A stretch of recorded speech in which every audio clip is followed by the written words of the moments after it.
Shalom, saudara dan saudari yang terkasih dalam Tuhan kita Yesus Kristus.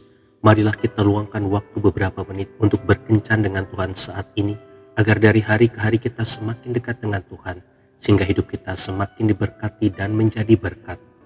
Bacaan dari kitab Mazmur bab 91 ayat 1 sampai dengan 2. Orang yang duduk dalam lindungan yang maha tinggi dan bermalam dalam naungan yang maha kuasa akan berkata kepada Tuhan, tempat perlindunganku dan kubu pertahananku, Allah yang kupercayai.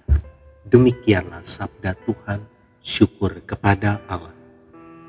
Saudara dan saudari yang terkasih dalam Tuhan kita Yesus Kristus, suatu hari ada seorang anak kecil yang pergi berjalan-jalan bersama ayah tercintanya.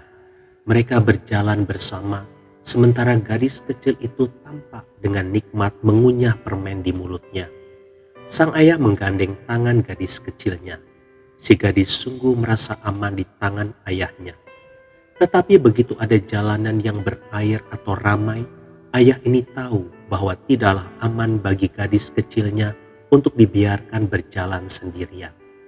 Maka seketika itu juga diangkat dan digendongnya anak gadisnya ini. Ini adalah gambaran dari perlindungan Allah bagi kita.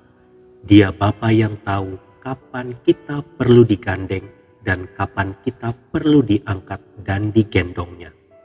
Saudara dan saudari yang terkasih dalam Tuhan kita Yesus Kristus, ada hak yang harus kita serahkan dengan penuh kesadaran bila kita mau mengakui dan menjadikan Allah sebagai tempat perlindungan kita, sehingga kita bisa duduk dalam lindungannya, bermalam dalam naungannya, dan berkata, Tuhanlah perlindungan yang kupercayai. Sikap hati yang mau tunduk kepadanya, percaya kepadanya, harus dijalankan secara sadar, rela hati, dan penuh penyerahan diri. Kita lihat dalam sejarah hidup Daud bagaimana Allah melindungi nyawanya, hidupnya, bahkan tahta kerajaannya, karena hati Daud memang mengagumi, mempercayai, dan menaruh seluruh kehidupannya ke dalam tangan Allah sebagai perlindungannya. Saudara dan saudari yang terkasih dalam Tuhan kita Yesus Kristus, bila saat ini kita merasa bingung, tidak ada pegangan dan perlindungan, datanglah kepada Allah Bapa kita yang mau menjadi pelindung kita.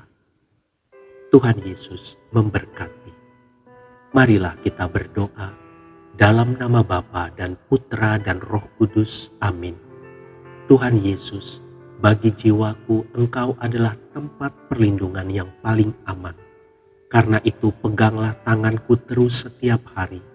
Buatlah aku selalu berlindung dalam naungan kasih-Mu, sebab aku percaya kepadamu. Amin.